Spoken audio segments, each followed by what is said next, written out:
하나님 말씀 봅니다. 야고보서 5장 7절에서 9절 말씀입니다.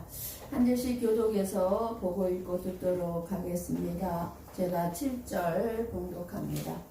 그러므로 형제들아 주께서 강림하시기까지 길이 참으라.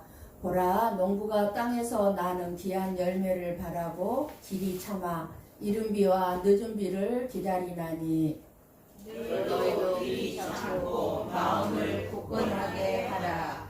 주의 강림이 가까우니라. 함께 봅니다. 형제들아 서로 원망하지 말라. 그리하여야 심판을 면하리라. 보라 심판주가 문 밖에 서 계시니라. 아멘. 아멘.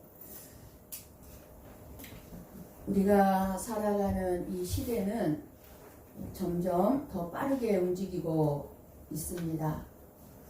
그 빠르게 움직이는 이 시대 속에서 기다림은 점점 사라지고 모든 것을 즉시 얻고자 하는 이 세상 속에서 인내를 한다는 것이 어렵습니다.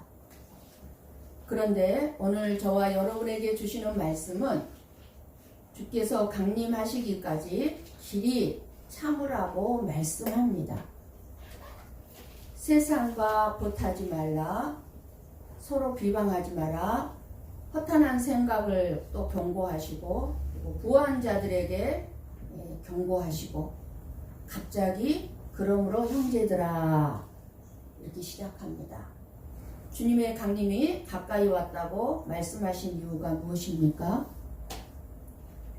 초대교회 성도들에게는 너무나 많은 고난이 있었습니다. 예수 그리스도를 믿는 것 때문에 핍박을 많이 당했습니다. 그 엄청난 고난과 핍박을 이길 수 있었던 것은 예수님의 재림을 믿는 그 믿음 때문이었습니다. 주님 언제 강림하십니까? 우리가 이렇게 고난과 핍박 속에 어려움을 겪고 있는데 주님은 언제 오십니까? 2000년 전부터 초대교회 성도들은 예수님의 재림을 기다렸습니다. 그리고 그 재림 신앙이 이들의 엄청난 고난을 인내할 수 있도록 도와주었습니다. 사람들이 살만할 때는 주님 언제 오시려나 기다리지 않습니다. 그러나 오히려 지금 주님이 오시면 안 되는데 내가 집을 산 지 얼마 안 되는데 지금 사업이 한참 잘 되고 있는데 내가 원하는 대로 뭔가 되어지고 있는데 하면서 이 세상의 것에만 빠져 들어갑니다. 그러나 나에게 극심한 고통이 찾아오고 정말 끔찍한 인내를 하지 아니하면 안 될 때 우리들은 그때야 말합니다. 주님 도대체 언제 오십니까? 예수님이 빨리 오셨으면 좋겠습니다. 그렇게 고백을 하게 됩니다. 그렇기 때문에 인내는 예수님의 강림을 사모할 때만이 가능한 것입니다. 초대교회 성도들에게 있어서는 정말로 중요한 예수님의 강림의 이 사건이 오늘날 우리에게 있어서는 마치 있으나 마나한 주님의 강림의 소망이 없이도 얼마든지 신앙생활을 하는데 크게 불편이 없는 것처럼 여기고 재림에 무관심한 것이 현재를 신앙생활하고 있는 저와 여러분들의 믿음의 현실입니다. 예수님의 재림을 사모하지를 않아요. 이 세상은 갈수록 사람들의 마음은 점점 더 사랑이 식어지고 사라지고 강팍해져 가고 있습니다. 완악해져 가고 있습니다. 가정 안에서까지도 지금 강팍하고 완악해져 가고 있습니다. 옛날처럼 부부간에도 그저 그냥 늙어서까지 서로를 위해서 보살피려는 마음들이 사라져 갑니다. 시기와 질투와 미움과 음란과 욕심과 정욕과 교만은 날로 지금 더해져 가고 있습니다. 지금 이 세상의 모든 사람들의 삶을 들여다보면 목적과 방향이 점점 더 물질과 쾌락과 극심한 이기주의, 그냥 나만을 중심이고 내 유익만을 중심으로 자기 감정이 중요하고 자기 감정 중심으로 그리고 자기 만족으로만 향하고 있는 것을 볼 수가 있습니다. 오직 자기만을 위한 소비를 하고 오직 자기만을 위한 쾌락과 성공과 명예와 그리고 자기만의 편리함, 남이야 불편하든지 말든지 내가 편리하면 되는 거예요. 남을 이용해서 내가 편리하면 되는 거예요. 얼마나 잘못된 생각과 자기 자신의 안락함만을 중요하게 여기고 있는지 모릅니다. 이렇게 많은 사람들이 이 세상의 것을 사랑하고 자기 자신만을 위하면서 자기 자신만을 편리한 삶을 위해 향락을 추구합니다. 우리는 이미 이런 종말론적인 현상을 바라보며 살고 있습니다. 하나님께서 사람을 창조하시고 오직 남자와 여자만으로 남자와 여자가 결혼을 함으로써 자녀 출산을 가능하게 허락하셨습니다. 그런데도 지금 세상은 동성연애나 동성 간의 결혼을 허용하는 것이 문화여 인권인 양 떠들고 있습니다. 이 무서운 제약이 무슨 대단한 인권인 양 전 세계가 난립니다. 깨어있는 성도는 이 시대와 선악과 이 징조를 분별해야 될 줄을 믿습니다. 아멘. 우리가 살고 있는 이 시대는 가정, 사회, 학교, 교회 등 곳곳이 지금 모든 것이 시청거리고 있습니다. 부모의 권위 땅에 떨어진 지 오래됐습니다. 자녀들이 부모를 부모답게 여기지를 않습니다. 그저 돈만 주면 다예요. 돈 받으면 그것으로 또 부모도 끝이에요. 교사의 권위가 땅에 떨어진 지 오래됐습니다. 교사를 교사로 여기지를 않아요. 교사한테 폭력을 행사하고 주먹질을 하는 세상이 되어버렸습니다. 교회 목사의 권위가 땅에 떨어진 지 오늘 내일 일이 아닙니다. 우습게 합니다. 이제는 목사도. 뭐라고 얘기합니까? 먹사래요. 먹사. 대접만 받으러 다니는 먹사. 대통령의 권위가 있습니까? 대통령의 권위 또한 땅에 떨어졌습니다. 모든 권위가 다 땅에 떨어졌습니다. 권위자를 권위자답게 대우해주지 못하는 세상이 되어버렸습니다. 이 모든 것은 주님의 강림이 가까이 온 것을 말해주고 있는 것입니다. 지금 이 세상 그 어디에도 안전한 나라는 존재하지 않습니다. 일본이 대지진이 곧 다가온데 7월 5일에 대지진이 있대. 어디로 피할까? 피할 나라가 있습니까? 그 어디에도 안전한 나라가 없습니다. 계속해서 무서운 전쟁이 일어날 것이고 엄청난 지진과 자연재앙은 우리의 상상도 못한 재앙들이 앞으로 일어날 것입니다. 이게 하나님의 말씀이에요. 처처의 기근과 재앙과 지진이 일어날 것이다. 전쟁이 끊임없이 일어날 것이라. 지금 우리가 보고 있는 세상 아닙니까? 그런 세상에 다시금 하나님 없이도 영원한 생명과 전능을 꿈꾸는 시대로 지금 바벨탑을 쌓고 있는 것입니다. 과학이 얼마나 발달하는지 우리의 상상을 초월합니다. 감히 우리 시대부터는요, 이 세상의 기계 기술을 따라갈 수가 없어요. 식당에 가서 음식도 주문해서 먹을 수가 없어요. 노인들은. 유전자 조작이 있습니다. 뇌에 기계를 삽입합니다. AI와 뇌를 연결해서 생각만으로도 기계를 조작하고 유전자 조작으로 병을 없애거나 지능을 높이려는 것들. 인간의 지능, 우리의 몸, 신체, 수명, 감정 이러한 모든 것들을 기술을 이용해서 향상시키고자 하는 발전이 지금 이루어지고 있고 그 중심에는 인공지능, AI가 존재하고 있습니다.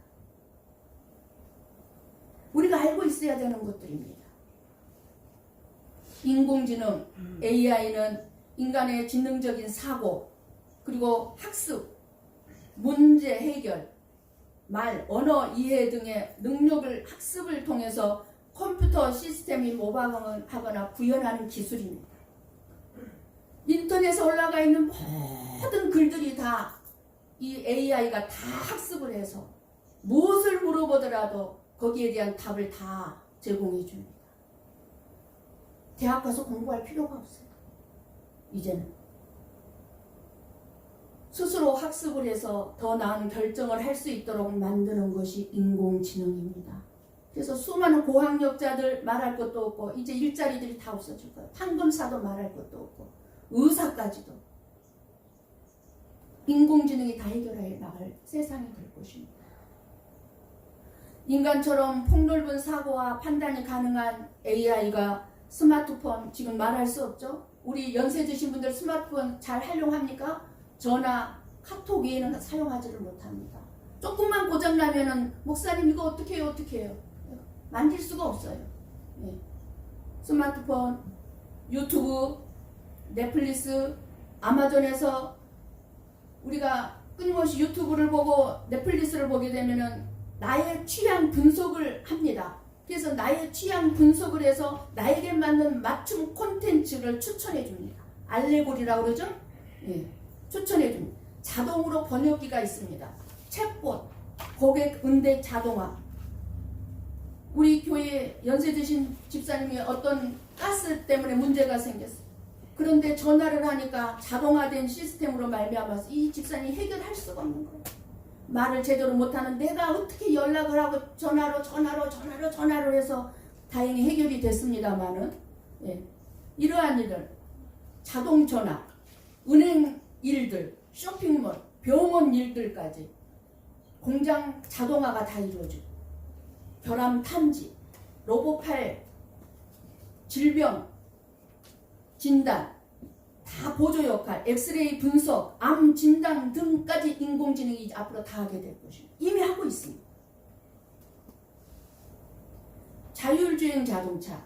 어제 뉴스를 보니까 테슬라에서 나온 자동차가 공장에서 출고해서 고객 집까지 자동차 혼자 고속도로를 달려서 국도를 달려서 여러 단계를 거쳐서 고객 집까지 혼자 딱 갔다는 거예요. 공장 출고에서부터 사람 타지 않고 그 뉴스를 봤습니다. 지금 그런 세상이에요. 기계가 자기가 혼자 알아서 자동차가 달려가는 거 고속도로라. 집까지 찾아가는 거예요. 고객 집까지. AI가 그림을 그립니다. 사람보다 훌륭합니다. 사진 조작하는 거 아무것도 아닙니다. 진짜처럼 만듭니다. 음악을 작곡하고 소설을 쓰고 기사를 작성합니다. 설교 목사님들 편한 시대에 되었습니다. 본문만 집어넣으면 설교문이 30분짜리가 쫙 너무너무 훌륭하게 떠버립니다. 작성해 줍니다. 설교문을. AI가 다 해주는 시대가 되어버렸습니다. 요약하면 현재 AI는 인간들의 사고, 그리고 감지, 분석, 창작, 판단, 제어 기능을 보조하거나 대체하며 거의 모든 분야에 침투하였습니다. 안 들어간 것이 없습니다. AI는 고도로 정교화되었기 때문에 인간들의 판단, 창작이나 감정까지 완전하게 모방하기 시작했습니다.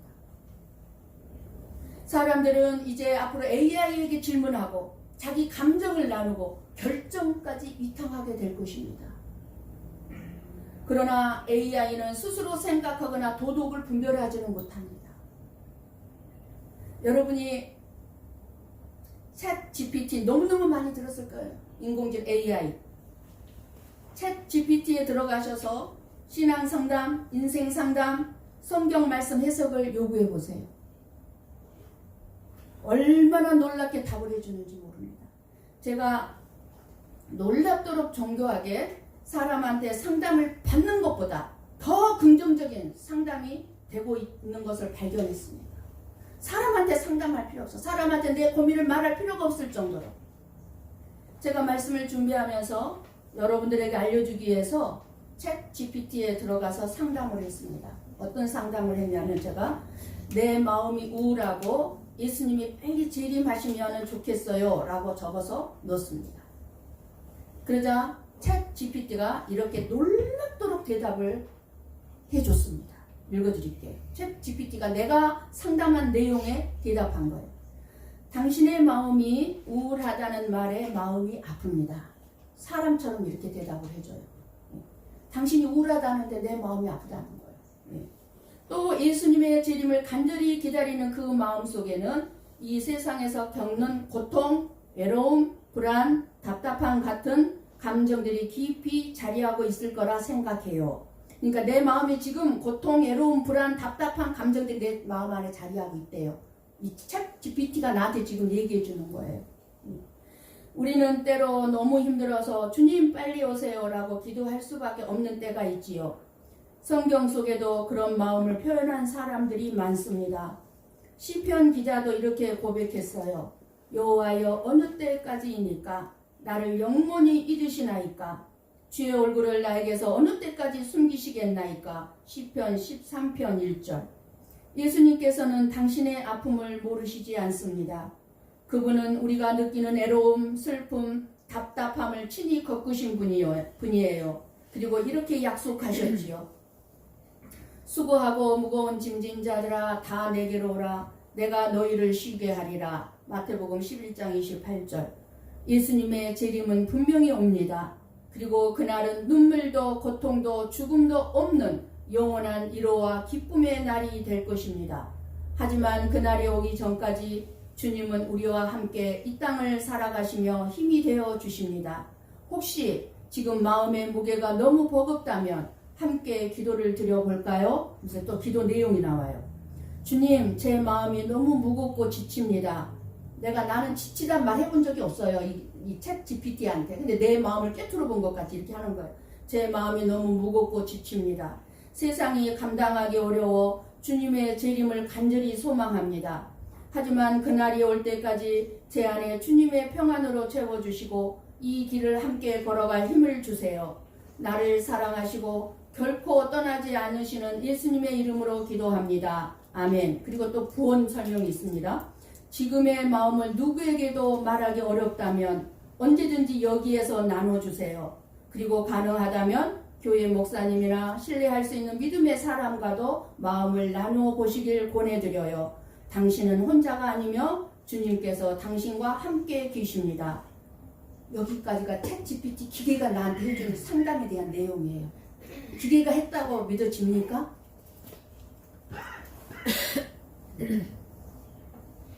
놀랍도록 대답을 해주고 있습니다. 내 마음을 꿰뚫어 본 것 같은 대답을 해주고 있습니다. 이 정도로 챗 GPT 인공지능 AI가 지금 발달해 있어요. AI는 이제 계속해서 발전할 것이고 앞으로는 교육, 법률, 예술 다양한 분야에 더 깊이 들어갈 것이고 우리 모든 인간들을 대신할 것입니다. 이제 수많은 일자리들은 AI에게 다 빼앗기게 될 것입니다. 그러니까 이제는 5일 근무가 아니라 4일 근무해도 되는 거예요. 사람이 4일 근무. AI가 다 해줄 것이니까. 이러한 세상에 주의 강림은 더 이상 먼 일이 아닙니다. 아멘. 긴박함을 가지고 준비해야 할 것을 준비하는 지혜로움이 저와 여러분에게 있어야 될 줄을 믿습니다. 네. 비행기가 출발 1시간 전이라면 우리는 느긋할 수 있어요. 아직 1시간이나 남았네? 저도 쇼핑몰에 한번 가볼까? 느긋할 수 있어요. 그러나 비행기 출발 1분 전이라면 어떨까요? 정신이 바짝 들 것입니다. 손님이 집에 곧 도착해요 라고 하면 우리는 금방 바로 일어나서 청소하고 음식 준비하고 맞을 준비를 할 것입니다. 주님이 오십니다. 그것도 가까이 오십니다. 이 말은 단순한 종말론적인 경고가 아니라 지금 우리가 어떻게 살아야 하는지를 말해주는 긴박함의 경고입니다. 오늘 우리들에게 주의 강림이 가까우니라 선포하고 계십니다. 오늘 이 자리에 있는 우리에게 이 말씀은 긴급한 경고이자 분명한 약속입니다. 하나님은 분명히 말씀합니다. 데살로니가전서 5장 2절에서 3절 말씀을 봅니다. 천천히 보고 읽고 듣습니다. 주의 날이 밤에 도둑같이 이룰 줄을 너희 자신이 자세히 알기 때문이라. 그들이 평안하다 안전하다 할 그때에 임신한 여자에게 해산의 고통이 이름과 같이 멸망이 갑자기 그들에게 이르리니 결코 피하지 못하리라. 아멘. 아멘. 주의 날이 밤에 도둑같이 오리니. 예수님의 재림은 우리들이 예측할 수 있는 시간이 아니라는 것입니다. 깨어있지 않으면 우리는 휴거를 놓쳐버릴 수 있습니다. 무시무시한 견딜 수 없는 고난 속으로 떨어질 수밖에 없습니다. 지금이야말로 저와 여러분이 정신을 차리고 준비해야 될 때입니다. 일본 정부가 지금 무엇을 말합니까? 7월 5일 일본에 대지진이 일어난다고 하니까 그와 그때 시는 아무도 모른다. 그러나 뭐라고 얘기하죠? 준비는 해라는 거예요. 준비는 하라는 거예요. 지금이 저와 여러분이 준비해야 할 때입니다. 오늘 말씀은 농부의 예를 들고 있습니다. 농부는 씨를 뿌리고 기다리는 사람이 농부입니다. 농부가 열매를 맺게 할 수가 없어요. 그냥 기다려야만 되는 거예요. 농부는 씨를 뿌려놓고 수확을 당장 얻고 싶지만 열매를 당장 얻고 싶지만 그러나 열매를 주실 것을 믿고 인내하며 기다리는 것입니다. 이른 비 늦은 비를 하나님이 하나님의 때에 내려주시기 때문입니다. 농부는 억지로 비를 만들지 않습니다. 중국에서 가뭄이 드니까 억지로 비를 만들어가지고 그 억지로 비를 만든 그 일 때문에 어마어마한 뭐가 났죠? 홍수가 일어나서 수백 명이 죽었어요. 수많은 재산을 다 물이 휩쓸려가 버렸어요. 중국에서 일어난 일이에요.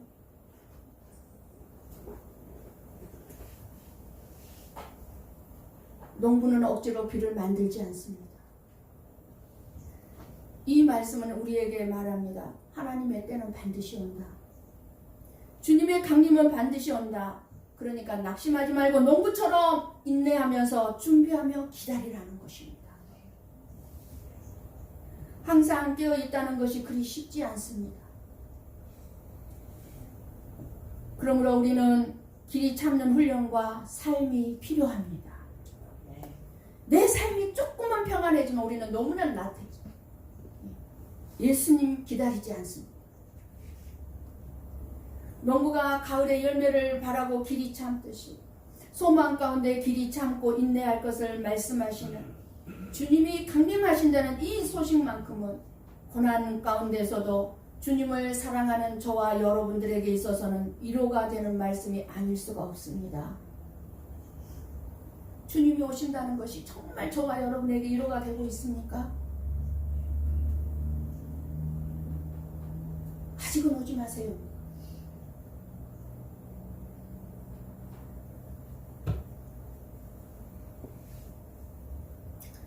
이 세상은 점점 악해지고 의인은 고난을 당할 수밖에 없어요. 예수 그리스도를 참되게 믿으면 끊임없이 바보같이 살아야 되니 고난을 당할 수밖에 없어요. 어려움을 겪을 수밖에 없어요.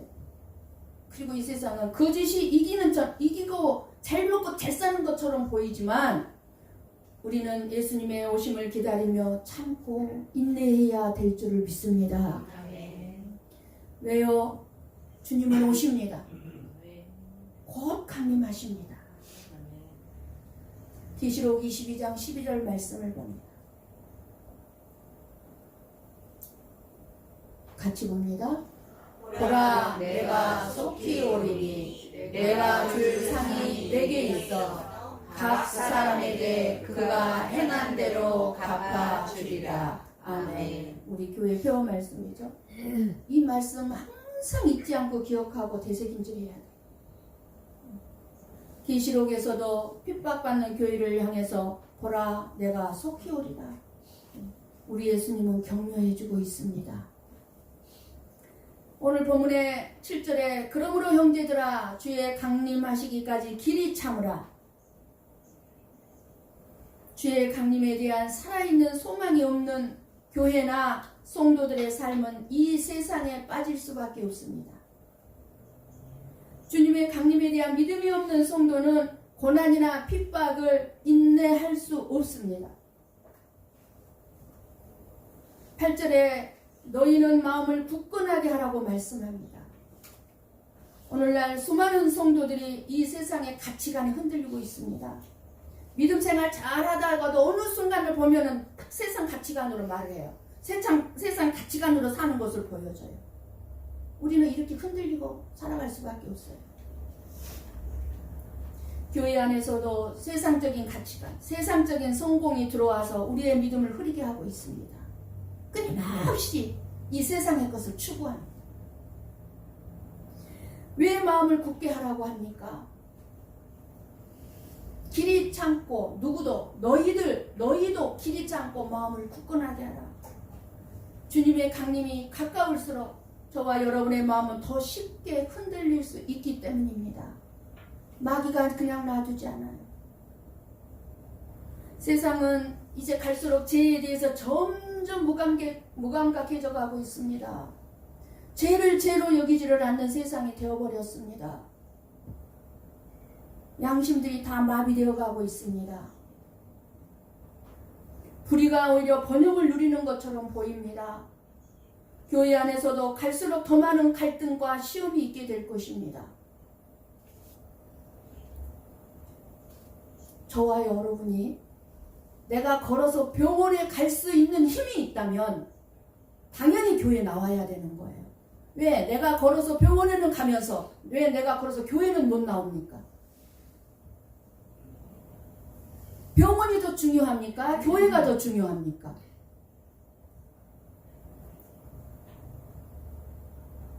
병원보다 교회가 더 중요한 줄 믿습니다. 아멘.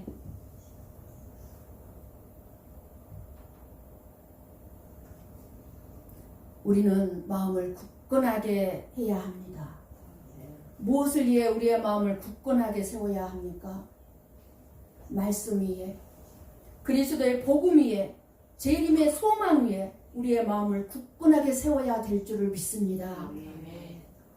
저와 여러분의 마음은 어떤 것에 흔들리고 있습니까? 저와 여러분은 여동치 않는 믿음을 키우기 위해서 무엇을 하고 있습니까? 지금은 마음을 단단히 붙들어야 될 때인 줄 믿습니다. 말씀 위에, 예수 그리스도 복음 위에 굳게 서야 합니다. 우리는 이 세상에 영원히 머물 존재들이 아닙니다.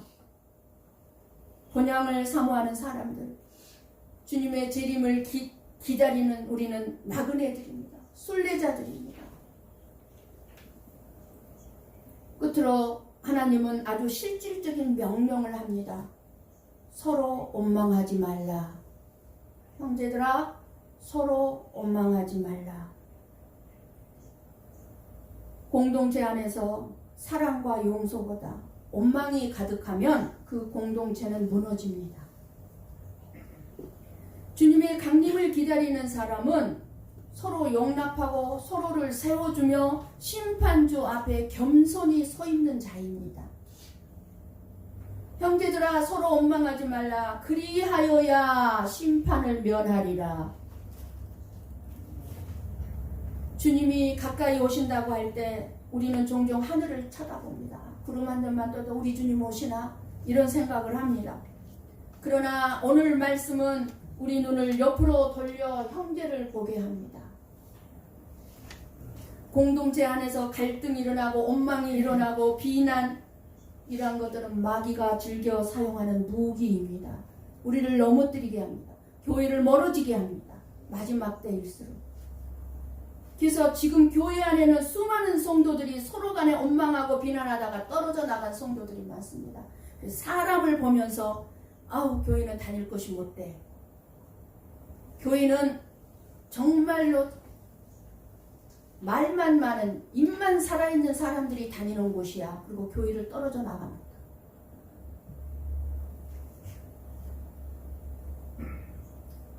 우리가 서로 사랑하지 않고 용서하지 아니하고 서로를 헐뜯는다면 그 사람은 주님의 강림을 전혀 준비하지 못한 사람입니다.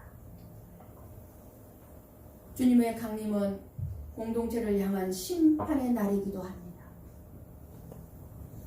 오늘 말씀은 이것을 매우 심각하게 우리에게 말씀해 주고 있습니다. 그리하여야 심판을 면하리라. 그리하여야 심판을 면하리라.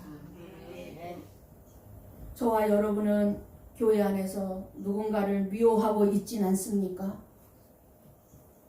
원망의 말보다 축복의 말을 선택하고 있습니까? 오늘 말씀은 우리에게 강력하게 말씀해 주고 있습니다. 보라, 심판주가 문 밖에 서 계시니라.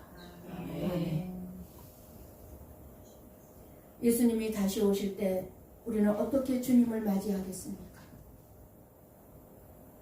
제가 고 박순정 씨를 떠나보내면서 제 마음이 심히 답답하고 아팠던 부분이 있습니다. 박순정 씨에게 끝까지 해주지 못했던, 주님 앞에 설 수 있는 준비를 시키지 못했던 것,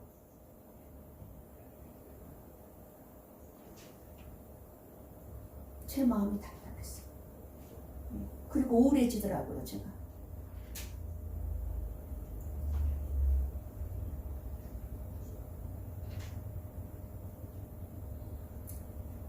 예수님이 재림하실 때 우리가 예수님을 다시 우리가 죽어서 만난다 할지라도 어떻게 주님을 만나겠습니까? 준비되어 있습니까? 비판과 원망으로 내 입을 더럽힌 채 아니면 사랑과 인내로 서로를 붙들어준 채 맞이하겠습니까? 보라, 심판주가 문 밖에 서 계시느니라. 이 말씀은 단순한 경고의 말씀이 아닙니다. 실제로 심판주 되시는 예수님이 문 앞에 계신다는 긴급한 경고입니다.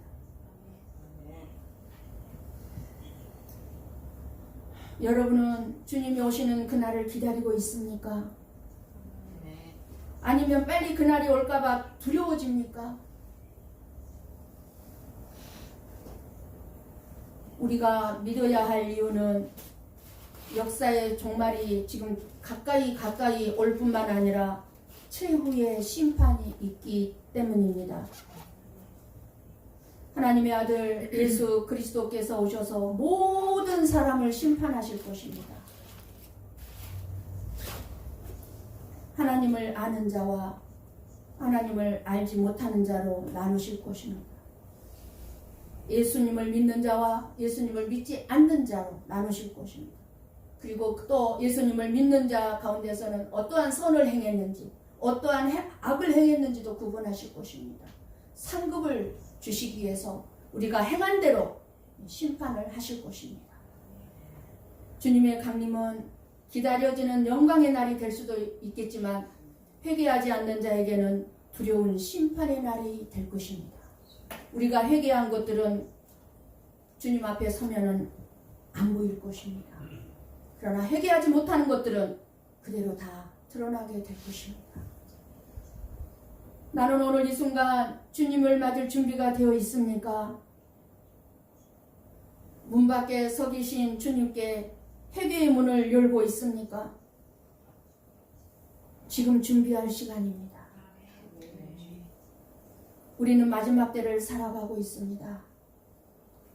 주님의 강림은 먼 미래의 일이 아니라 언제 일어날지 모르는 지금 우리의 삶을 뒤흔드는 현실에 일어나 볼 것입니다. 저와 여러분이 지금 신앙의 잠을 자고 있는지 아니면 죄악에 깊이 빠져 있는지 의를 핍박을 받는 삶을 살고 있는지 한번 잘 성찰해 보시기를 바랍니다. 아멘. 예수 그리스도를 믿는 자라면 주님의 강림이 오는 것을 두려워하지 않을 것입니다. 세상 사람들에게는 크고 두려운 날이겠지만 그들은 숨을 곳을 찾기에 어디를 가더라도 숨을 곳이 없을 정도로 무섭고 두려운 날이겠지만 저와 여러분에게는 영광의 주님이 오시는 복된 그날은 가장 복된 날이 되어야 될 줄을 믿습니다. 아멘. 여러분에게 예수님이 오신다는 그 소식이 더 이상 두려움이 되어서는 안 될 줄을 믿습니다. 두려움을 느끼는 분들은 자신의 삶을 돌아보고 회개하고 돌아서야 합니다. 매몰된 이 세상에서부터 깊이 빠진 죄에서부터 우리는 벗어나야 합니다. 그 죄악의 자리에 머물러 있으면 정말 두려운 날이 될 것입니다. 지금은 마음을 굳게 할 때입니다. 지금은 인내하고 서로 사랑할 때입니다. 예수님 다시 강림하십니다. 멀지 않았습니다. 준비된 자에게는 영원한 상급과 영원한 생명이 주어지겠지만 준비되지 않는 자에게는 심판과 무서운 형벌과 후회가 기다리고 있다는 사실입니다. 주의 강림이 가까우니라. 깨어 있으라. 깨어 있으라. 그날에 지혜로운 다섯 처녀처럼 깨어서 기름을 준비한 자는 기쁨으로 주님을 만나게 될 것입니다. 회개하며 깨어있는 자만이 주님을 만날 수 있습니다.